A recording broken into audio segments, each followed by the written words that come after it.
Dave from Urban Design Solutions here again. Today I want to touch on one of our most commonly asked questions.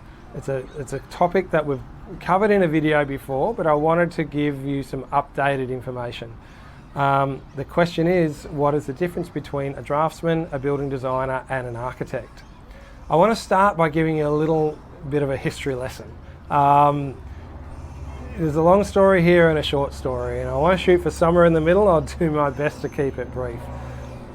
So in the past, there were architects and there were draftsmen. Building designers didn't exist.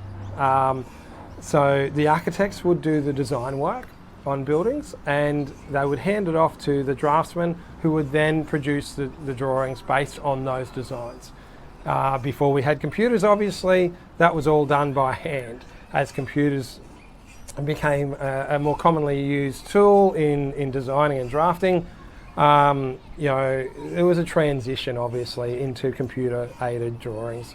But where building designers started to come into play for me is, my theory is that as the project home industry started to evolve, that's all about keeping costs down and keeping budgets tight. So the builders involved in that industry didn't want to engage with architects whose fees were high.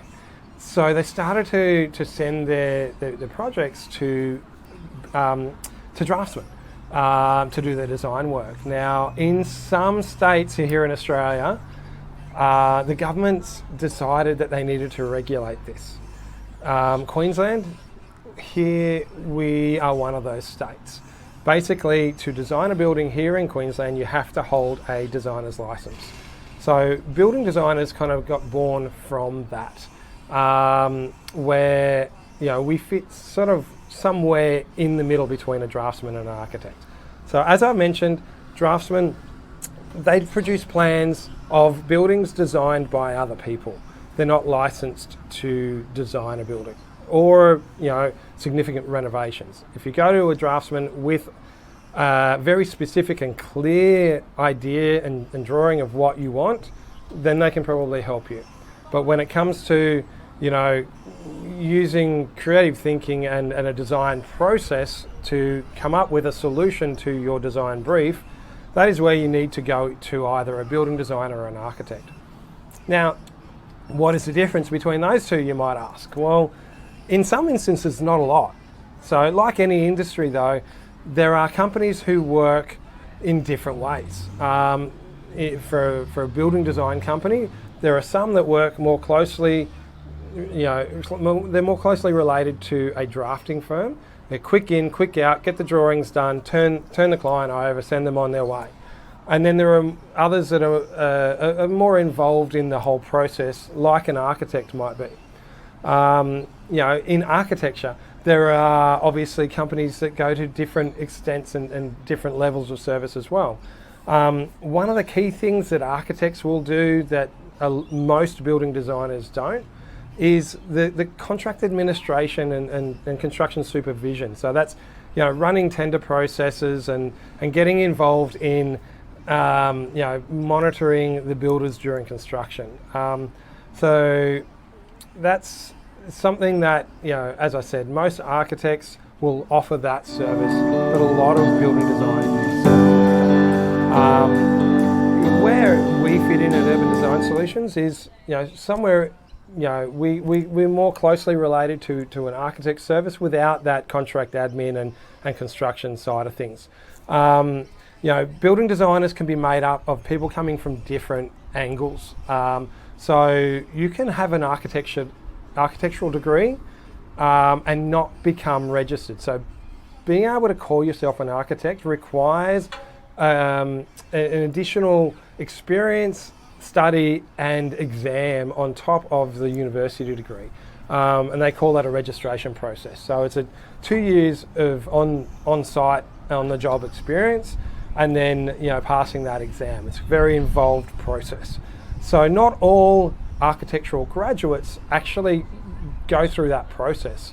So anyone that hasn't gone through that process, they are a building designer.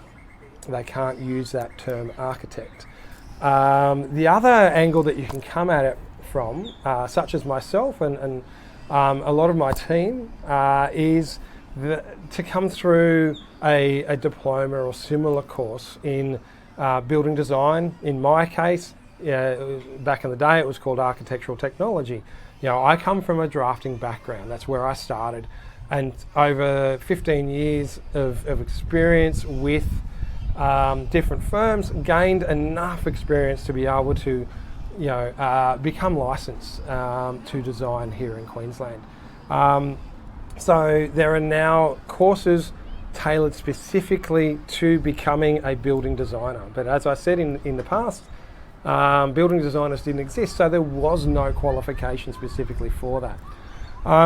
So look, what's the best for you? It all comes down to what you need from your designer. I think that here at Urban Design Solutions, we are well suited to most clients, but in particular clients who are a little unsure of the process, not sure where to start. They need some guidance along the way. So, we like to do things well. We like to help our clients to make sure that as best as we can, we work with everyone involved, consultants, builders, to try and make sure that we have a smooth process. Look, it's always our goal and our intent to have projects, go smoothly through to construction and ultimately to realise the client's dream and vision of living in their new home that improves their lifestyle in some way. So look, I hope that answers your question as to the difference between the three services. Look, any questions, obviously, please reach out. Happy to chat. Love to fill you in on a bit more of the background. In the meantime, all the best, and we'll wait for the next video. Cheers.